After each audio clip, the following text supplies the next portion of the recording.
I'm Kellyn Acosta. I'm joined here by former U.S. international Eddie Johnson. We're going to dive in deeper about his story, his career.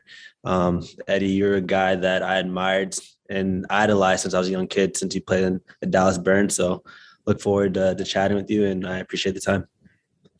And I'm humbled enough to for you to have me be the person that you're interviewing on Black History Month, and someone that you look up to as an inspiration. So I'm looking forward to the conversation too as well.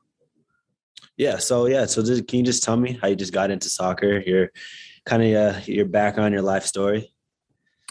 Yeah. So long story short, from Bunnell, Florida. I was raised by a single mom. I was one of three. And in the summers, she would put us in this summer camp program.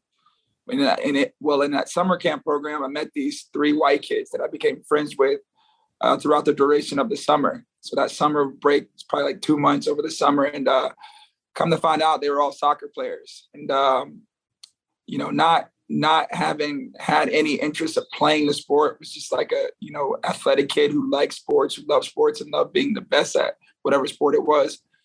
I found soccer being challenging. And so one of my goals were to one day become better than those kids, that I was friends with that were playing soccer. And, it made me fall in love with it, actually, because I wasn't good at it, So that's kind of how I got started, just meeting these kids. I was 9 years old around the time. Nice. Do you still keep in touch with those kids now? Yeah. So one of the kids, and he's on my, there's a documentary on YouTube that they did on me, and that one kid who was very good at soccer too as well.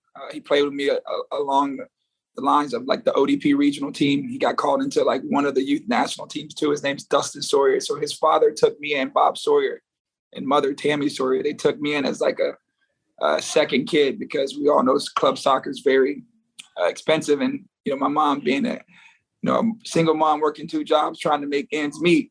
Soccer was pretty pricey, and I couldn't afford it really without their backing. So they kind of sponsored me and, funded everything for me. And I still do keep in touch with him till this day. So Dustin now is a chiropractor, and my coach, Bob Sawyer, he's the dean actually at my old high school. Yeah. Nice. Yeah. And you mentioned that, there were three white kids. Can you talk about the struggles of being, the Black kid on the team with three other white kids and trying to fit in and, outperform them? Can you, kind of enlighten and, your different struggles that you had to experience in that time? Yeah, it was. I tell you what, I get off topic a little bit and come back on. I think soccer, now that I'm, working with the younger generation and mentoring kids, I'm really a firm believer that soccer really teaches you life lessons, and what I'm doing and how I'm showing the kids the certain mentality you got to have whenever you're pursuing something. I learned all of my social skills playing soccer, like being around, those, suburban kids, the white kids, where it was something that I wasn't used to, because in the inner city, everyone's Black or, Hispanic or, Caribbean, being around them, I think I went to my first nice restaurant, Outback at that time. I think I was 10 years old, and I ordered a steak. And growing up, how I grew up, we never really had dinner at a table as a family, because it was my mom and she worked late, and she'd be bringing in like takeout or something she'll put together real quick, but it was never a knife and fork. So I remember ordering the steak at Outback, and when it came out, I was like literally like stick the fork in the steak and I was biting it. And then my coach decided, no, you don't eat a steak like that. And they really taught me how to use a knife and fork, because it was something that I wasn't taught, as a young kid. And, playing soccer and being around all of those families, it really taught me what family really looked like. You hear all the stories of the athletes and, that come through the inner city communities, growing up without a father, growing up without their mother, being raised by their grandparents, playing soccer. Those families taught me what the value of what family looks like, morals and love, what love looks like, and, how to raise kids and how to take care of your kids, me being a father now and stuff. So, yeah, it was like an outsider, trying to fit in. But at the same time, it was something where I was young enough to know that, this is where I need to be at. These kids, these families, being inspired by these families staying at their houses and how big their houses were and stuff. All of that stuff was very influential to me and positive for me, which kept me around the sport and those kids, which kept me out of trouble growing up in Bunnell, Florida. Nice. Yeah. I mean, I'm glad you kind of shared that. I mean, I had no idea.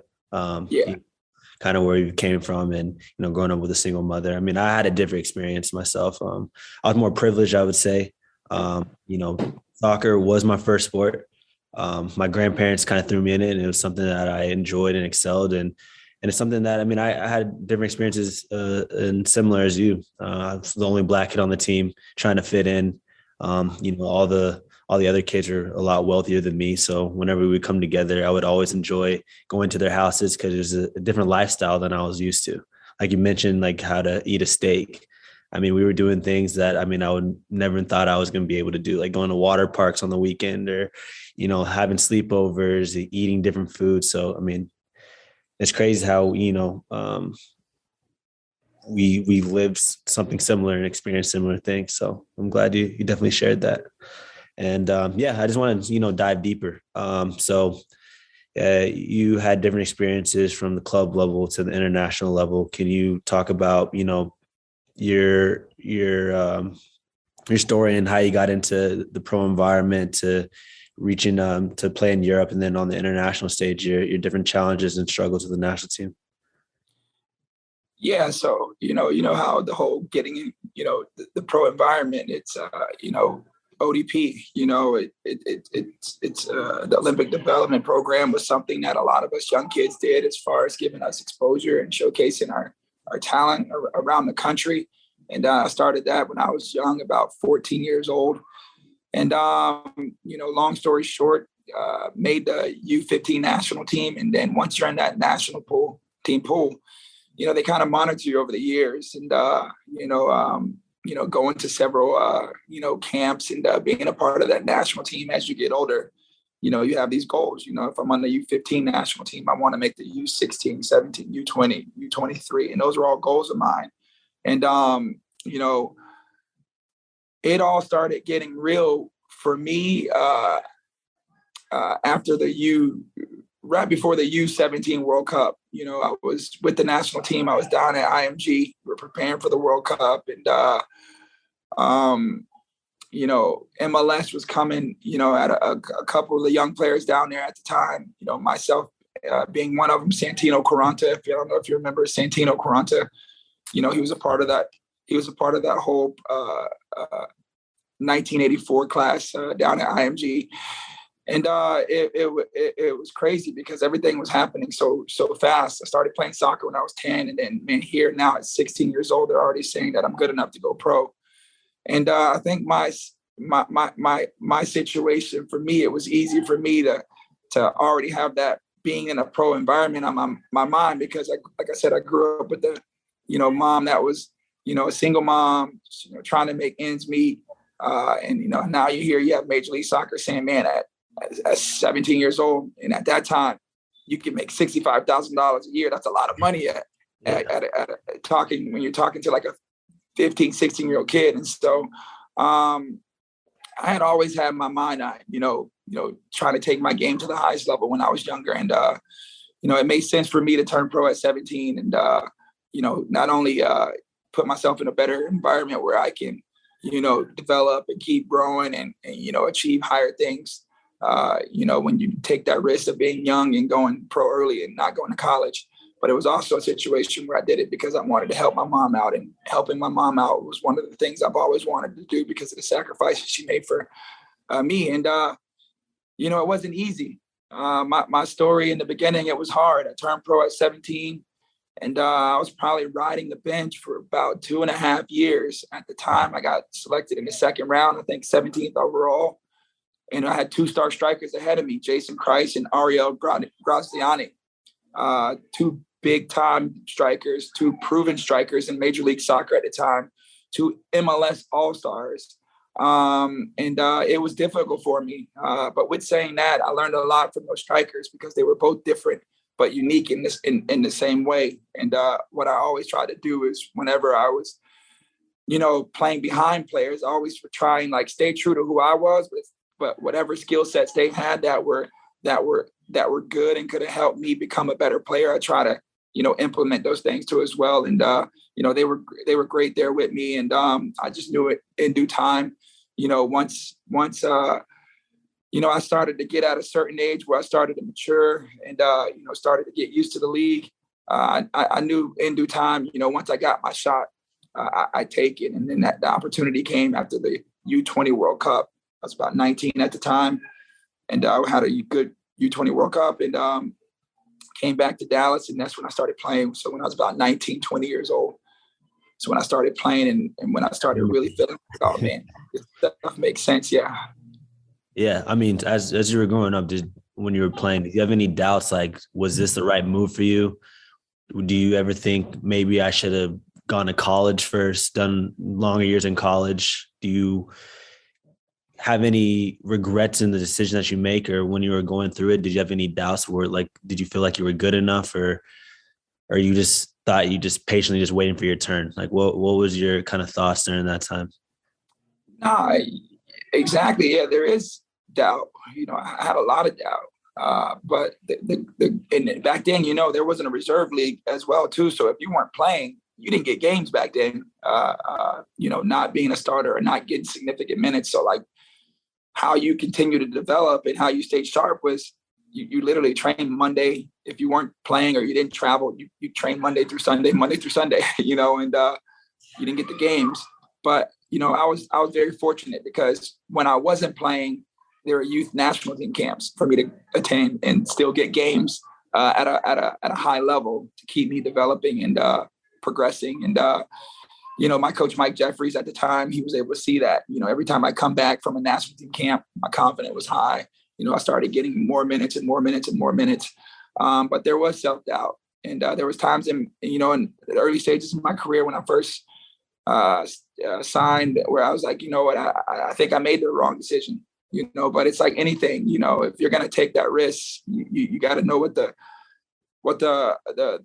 benefits are. There's going to be times where you're not playing well, but you got to still love what you're doing. And it's something that I appreciate the young kids and confidence in yourself is when things aren't going well and just putting your head down and do time, just keep working. And when you get your time, however minutes it is, try to make the most of it, but self-doubt definitely kicked in. But I think, with that self-doubt, there was a more burning sensation inside of me and determination to really prove to not only the people for drafting me, but to myself that, I can play at this level. Yeah, that's awesome. And how'd you cope with, being that young player on the team and, getting some more publicity and more attraction? Like, how'd you deal with, coming from not playing as much as to really getting some notoriety in the league? I had a great mentor in Dallas. His name's Brian Haynes. He was a former Dallas Burn player too as well. So the first 2 years I actually lived with him and his wife and his family. So having being a former pro and then living with being a pro now and living with the pro, we'd always talk at the house or we go out to eat and we always talk about, football and, be patient and, just keep working on the extra stuff after training. And when you get your time, you got to make the most of it, so having Brian there as a mentor and living with him, I'd say was a huge help too as well. He was kind of like that, coach, mentor, father figure that I didn't have in my corner at the time where I needed them the most, who believed in me, who knew what I was capable of doing and always kept me in good spirits. So, being a young kid, having him there, really helped out a lot. Oh, that's great. That's great. And do you have any stories about Mike Jeffries? I grew up with his son, actually, AJ Jeffries. So I used to go to your guys' training when you guys used to train at Blue Sky. Oh, yeah, Blue Sky. So I used to go up there with him. We used to watch your trainings, and he would always point you out. He's like, watch this guy, watch how he trains, watch how, he operates, his mentality. So, do you have any, any quotes or stories from Mike Jeffries that kind of resonates with you today to everyday life, or anything that's happened along the way? I don't have any quotes from Mike, but but Mike Jeffries was a great guy. At the time, I couldn't see it because I was young and I wasn't playing, and I really wanted to play, and I was still immature. And, I had a lot of growing up to do as well. You go from being on the youth national team, coming back from a U17 World Cup, scoring, goals in the tournament and feeling good about yourself. And then you come back and then this guy's still not playing. So it's like, man, it was like at that time, I couldn't really see eye to eye to him. But when I really go back and I look at, where I was maturity wise and level wise, I think he did a good job of, not throwing me in there like a lot of players when they come to the league too soon get thrown in there and it don't go the way with all of these expectations. I think he did a good job of like easing me in there. And once I got matured enough for him to, believe in me on the field that, I was ready to go out and play significant minutes, he gave me my opportunity and I made the most of it. But he was a great guy, great coach. After he left Dallas, I'd always see him on national team trips because him and Bob Bradley are really good friends. So I'd always see him in the camps around the hotels whenever we were in Chicago. We had games there with the national team, and we always stop and we chat. But Mike Jeffries also gave me my opportunity to be a professional soccer player. So I'm forever grateful for that because he didn't have to choose me, and he chose me. And, if I look back on my career, I think I made him look pretty good. Pretty good. Yeah, scored a few goals for him. yeah, I made him look pretty good.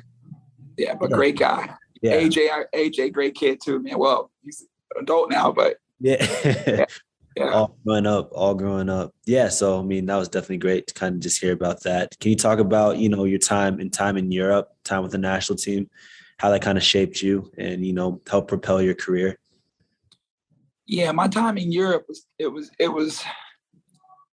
I'm gonna take you before Europe. So I'm gonna just go deep. I'm in a January camp, not fit, didn't really work that much prior to the camp because I usually use the preseason January camps to get fit. You don't want to do too much, but you don't want to get too bent out of shape because the camps are gonna be freaking hard. Right. So I'm 2 days into the camp. I get a call, true story. Clint Dempsey calls me and was like, Roy Hodgson, want to know if you're interested in coming to play for Fulham. And in my mind, I'm like, I'm out of shape. Like, I haven't been doing nothing. I'm fresh off a 2.5 month off season. They're halfway through the season in Europe. And I'm like, in my mind, I was like, man, can I call you back? And Rich Motzkin was my agent at the time.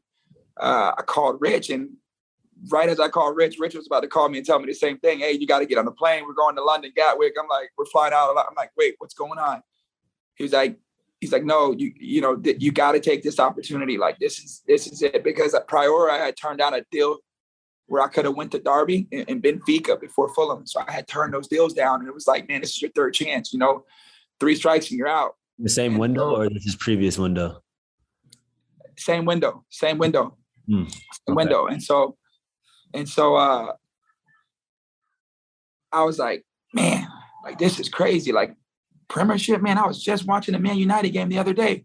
Like, I'm literally about to get on a plane and potentially be playing again. And so, man, before you know it, like, I literally in 2 days, I was on a plane that night out of LAX. Rich and I on a plane, boom, in England the next day doing a medical signing for Fulham. And when I go back and I think about me making that move, like, mentally, I wasn't ready. Like, I felt like I was being forced in a sense of, had already turned down 2 opportunities. This opportunity was like golden. Clint was already there. McBride was already there. Bocanegra was already there. Casey Keller was already there. So it's like I was going to the national team, really, because I had all of those, players there that I play with on the national team. So, I'm on the plane and I'm like, man, I never had to make a decision so quick, but I really feel like I didn't make the decision. The decision was made for me, and never really had any time to let it process. But, I went over there and, I can't lie. I got my shot. I went over halfway through the season where, coming off of MLS off season and going into a league where they're halfway through the season. So I was playing catch up. I remember Juan Pablo Angel, when we were playing the New York Red Bull one time, he told me, he's like, if I ever go to Europe, he was like, go in the summer. He's like, don't go in the January transfer window, because in the MLS, you're coming off of off season, you're going to be playing catch up. So it's like, I didn't even listen to the guy. Never even thought I was ever going to go play in the EPL, just because it's just like where my mindset was. I was happy to be in the MLS. I was earning really good money. I was very, comfortable where I was. But I went over and it was a challenge, man. And I got my opportunity, and, I got the games, I got the starts. I just couldn't find a net for whatever reason it was. And you know how it is as a striker, as a player, when you're not performing, you're not doing well, that's where that self-doubt starts kicking in. That's where did I make the right move? Like we were talking about earlier, am I really good enough to play over in this league?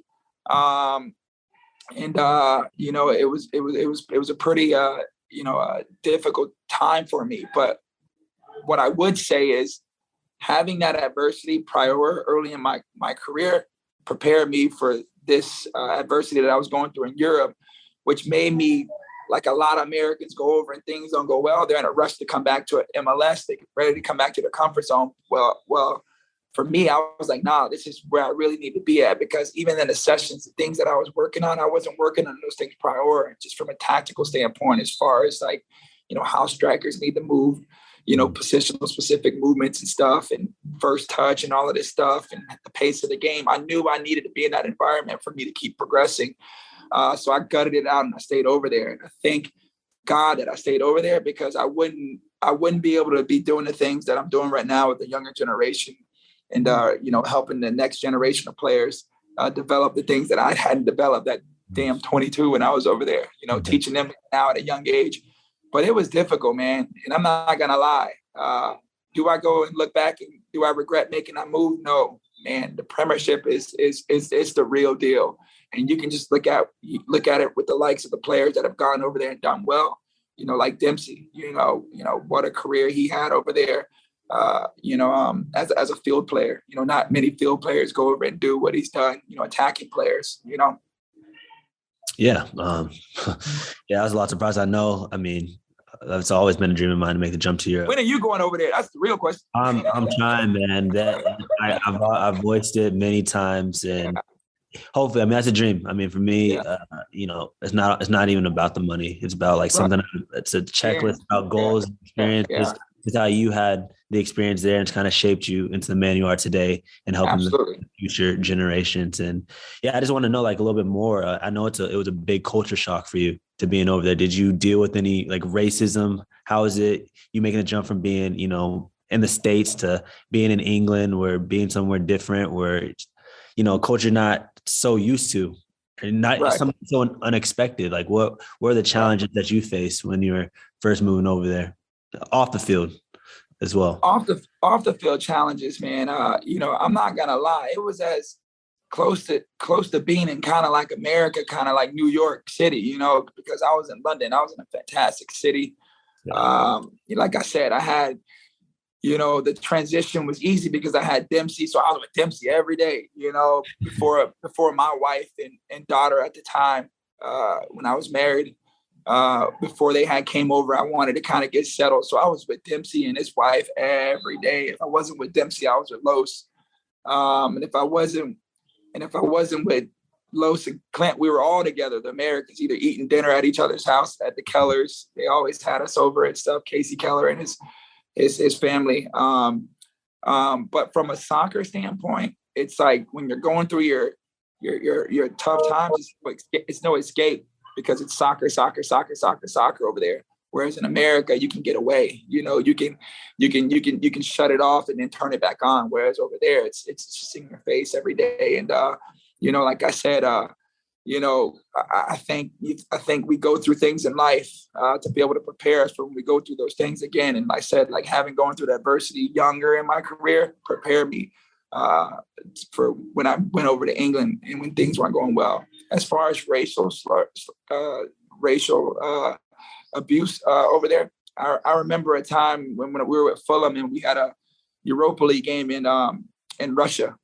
In Russia. And man, it's real. It's real. We chartered a plane, Fulham. We go in there, and it was always teams, they have their cliques. So it was me, John Pencil, Ghanaian international, Dixon Atuhu, Nigerian international, Bobby Zamora, English international, and Clint's like neutral. I know he's neutral. He fits in on both sides. So that was kind of like our little clique. So getting into the airport, and I remember it was real, man. It's like we're playing CSK Moscow, I think, at the time. And, they had already had it set up to where they had their hooligan fans there, and they were at the airport, and they were burning our banner and stuff, and making monkey sounds and monkey noises at us. And I remember our security was telling us just ignore them. But man, it was really intense. And then it gets worse at the game, warming up on the sideline, come game day, throwing bananas at the field, behind the goal, and making more monkey chants. I really had a chance to really experience it, man. But, with saying that, it's what can you do? You can only pray for those people, but it's real. Racism still exists in those part of the countries, in Eastern Europe, with saying that, there are some great Russian people. I have Russian friends too, though, as well. So it was a humbling experience, being so mad and knowing that you can't do nothing at the same time, taught me a lot about, how mentally tough I really am, Yeah, it's definitely huge. Yeah, I don't know what I would do or react in that kind of situation. So just kind of hearing how you coped with it, and obviously not even being alone. You had some close friends on the team that kind of, felt your pain and helped you get through that. So I definitely thought that's huge. I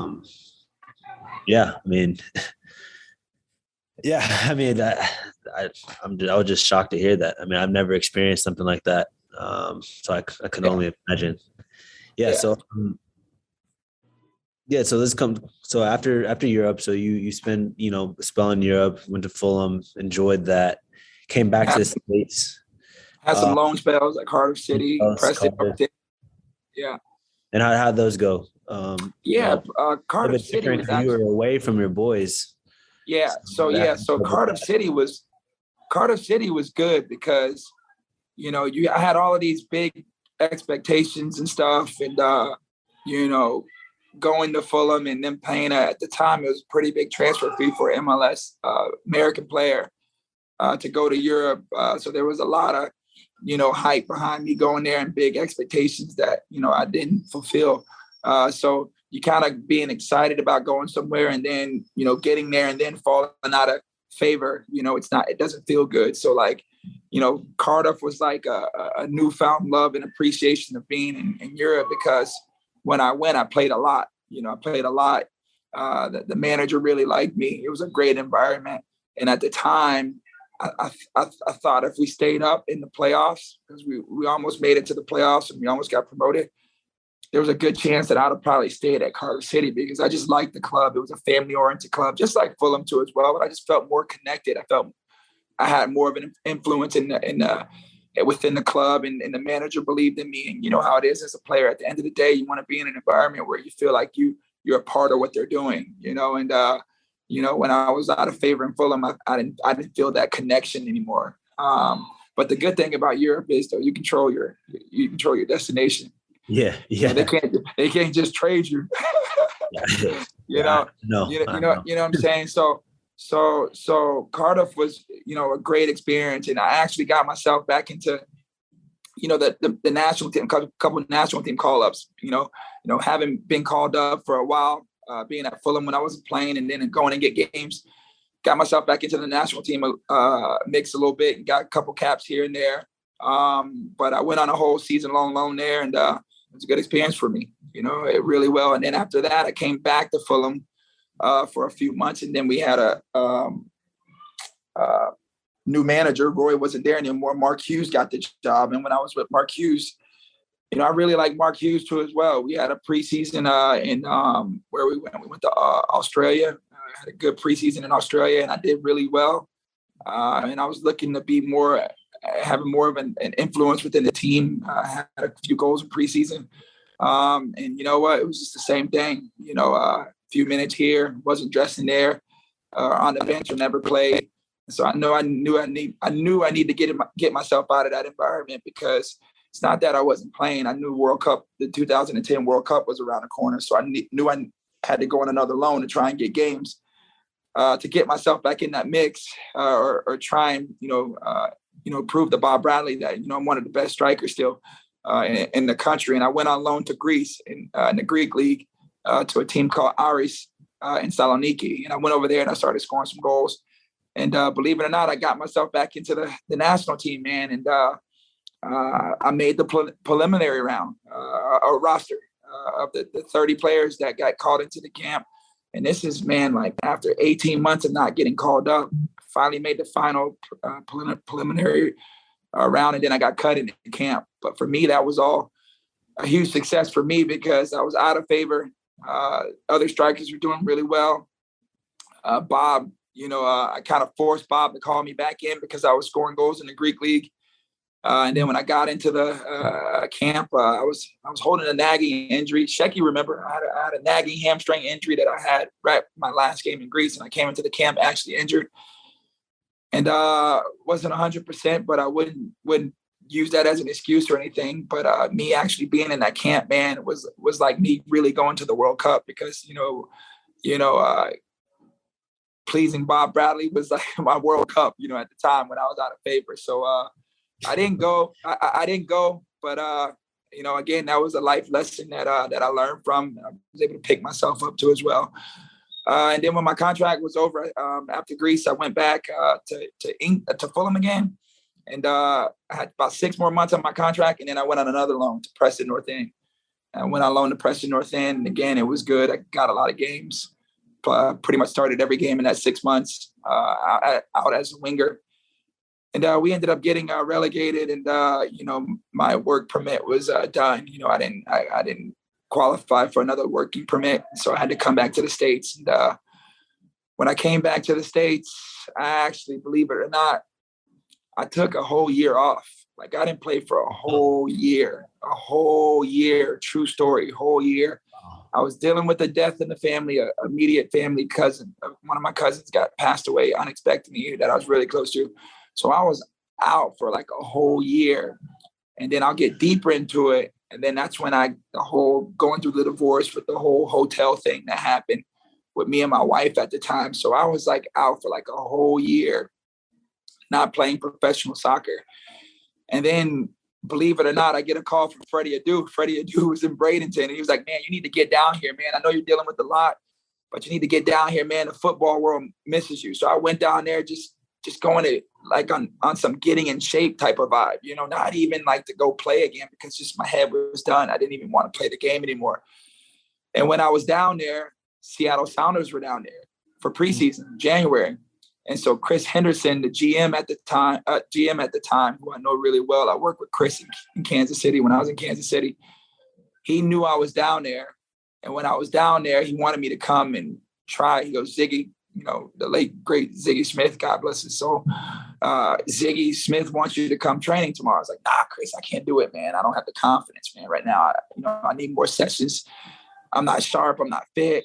He's like, "Nah, it's okay. We just, we want you to come. We want to see how you look, see how you mesh with the boys."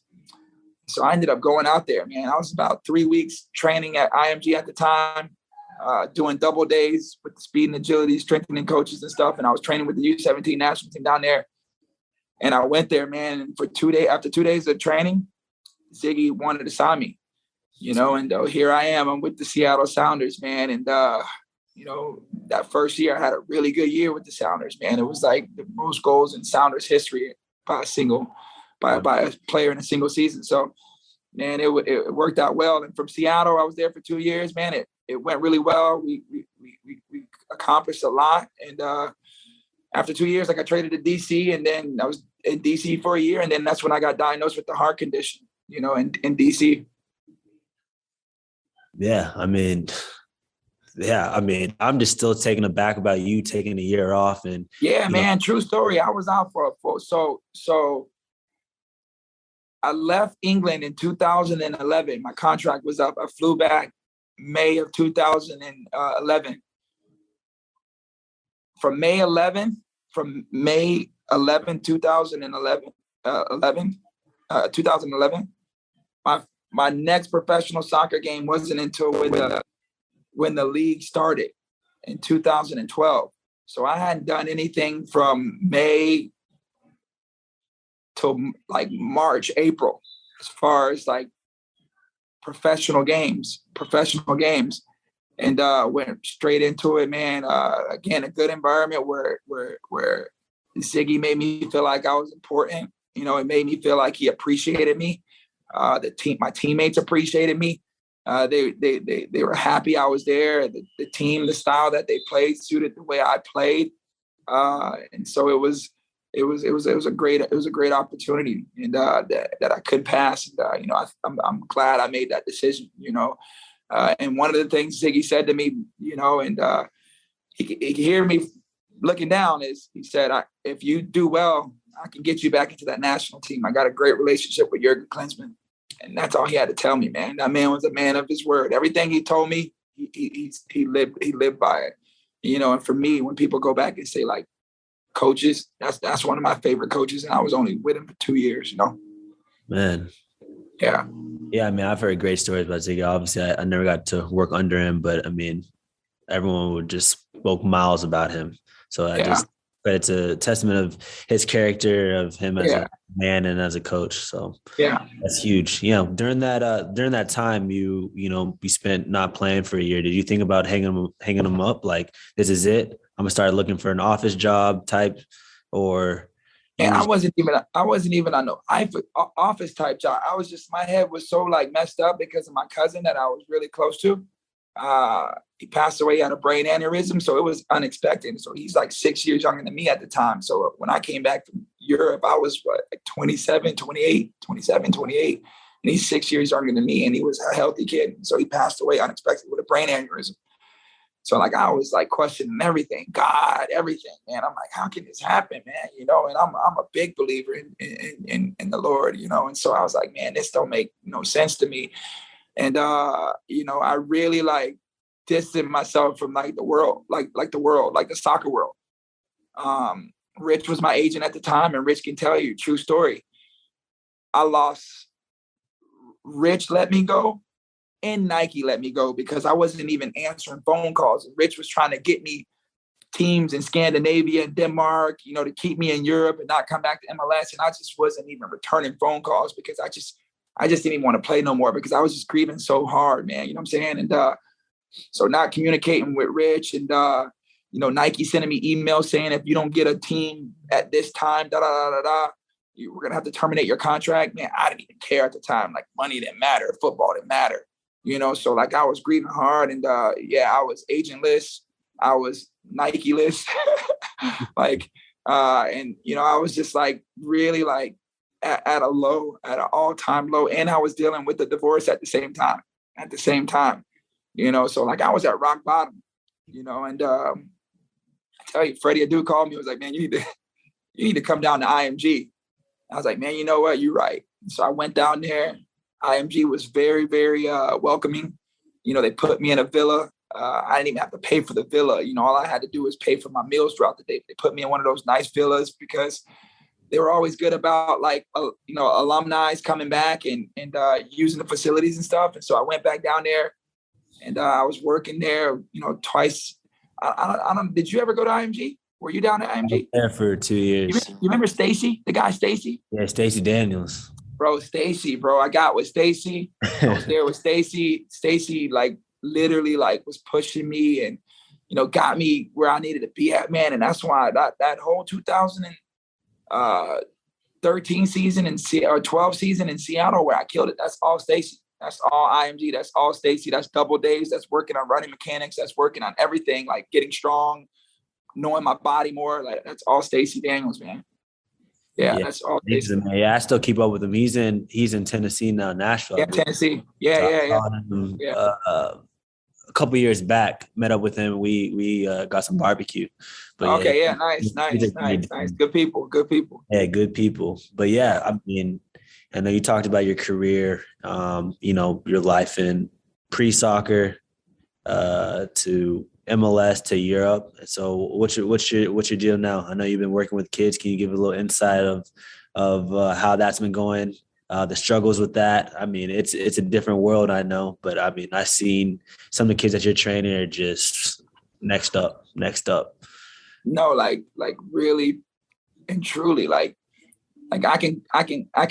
The national team can come in here into a camp, and I can have about 5 little kids, 9, 10 years old, and just aerial control, keeping the ball up with both feet, like inside, outside, laces, thigh, chest, like what I'm teaching these kids are things that were never taught to me, that I know these kids are going to have to be efficient and have these skill sets by the time they get to that level.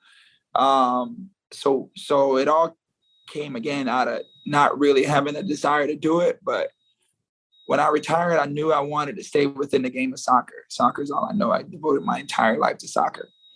When I moved back to Florida, I was still dating my girl now. I wanted to always move back to Florida, but not close to home, but close enough to home where I could still keep in touch with my mom and be there for my mom, but not too close where I don't always go back and forth, because you know how trouble is easy to get into if you go back home. So I knew I wanted to stay within the soccer world. So I reached out to one of my buddies who's been really involved. His name is Eric Abuzo. He's actually an agent now. He was really big in youth soccer. He's a 1984 born. I grew up playing state ODP with him on the state team.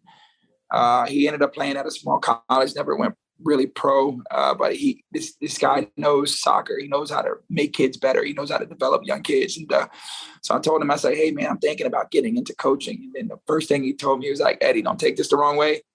And he's like, and don't take offense to what I'm about to say.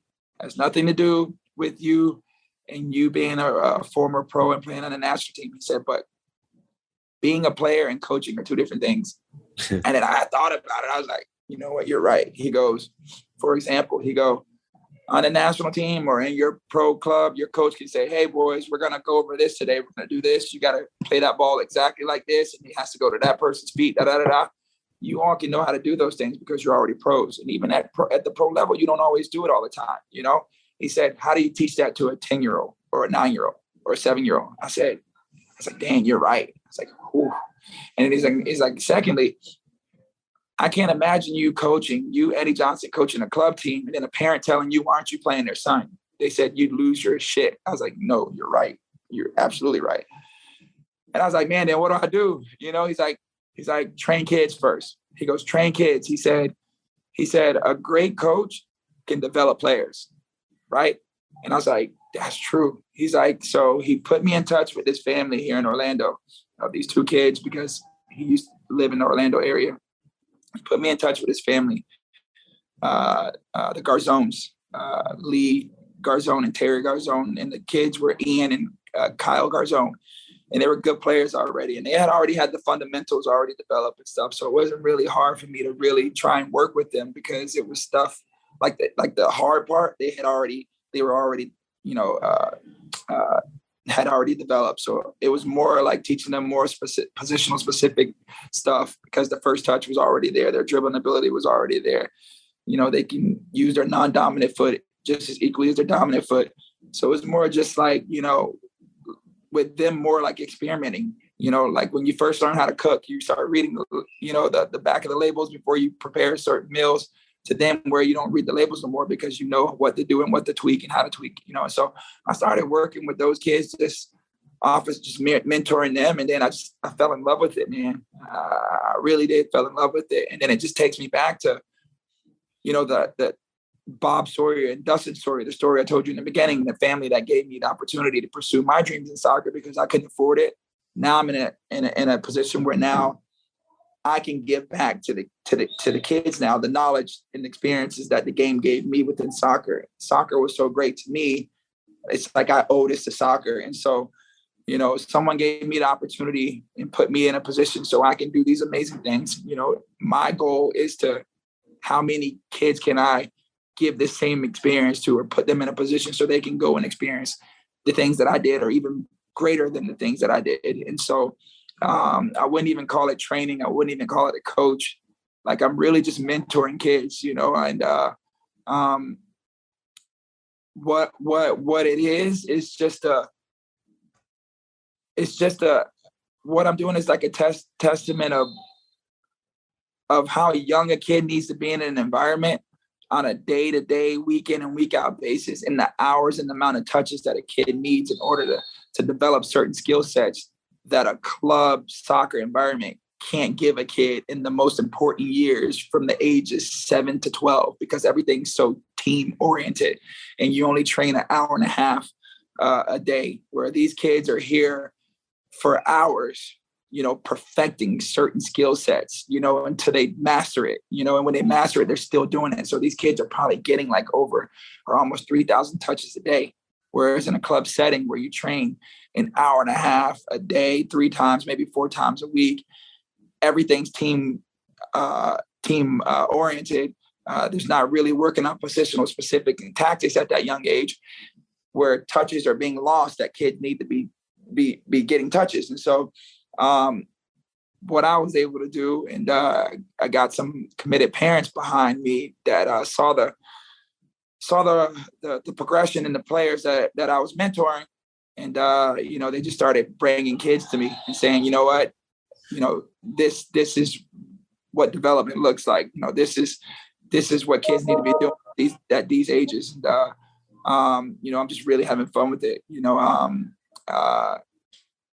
and that's where I'm at today, man, you know, mentoring. So like, people, what do you do? Mentor kids, you know, and, you know, and with saying that, it's teaching the kids, you know, life skills at the same time. Like, whatever it is that you're pursuing, or whatever it is that you're thriving or pushing towards, in order to perfect it, you got to show up and put the work in. And it's not just when you want to do it. It got to be the light switch on every day. And this is the mentality. And how do you cope? Can you cope being around players that are better than you? Can you cope being around kids that are just as good as you? Or are you a kid that thrives on just being the best player all the time? But guess what? Being the best player all the time doesn't push you. It doesn't make you uncomfortable. You only grow when you're uncomfortable.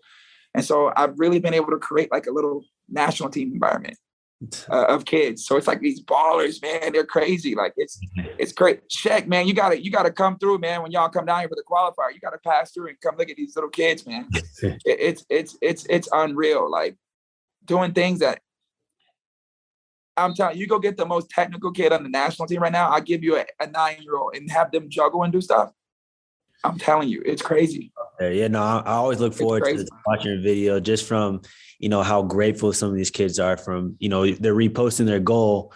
And like, you know, shout out Eddie Johnson, helping me out. I wouldn't be who I am today. I mean, I think that's more remarkable than anything. I mean, you're just so much, but to actually have an influence on other people's lives, I think that's huge. I mean, like I mentioned to you before at the beginning, I mean, you had an influence on my life without even you knowing it. I mean, for me growing up, you know, a guy who was a young player, you know, making his mark through the league that looked like me and doing what he's doing and enjoying it. I mean, that was something I always aspired to be. So for that, I just want to thank you.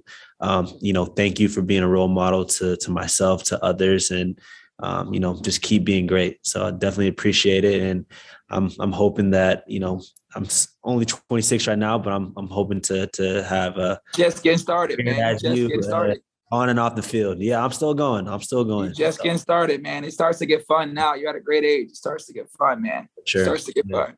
Like you mentioned, I want to be in Europe. I know you've experienced different things. You played in the Prem to the Championship, to the Greek League, to around the MLS. I mean, I want to do it all. And, Yeah, sure. thanks to you for paving the way for guys like me. So, forever grateful. And also just thank you for the time. I mean, I could talk to you for hours.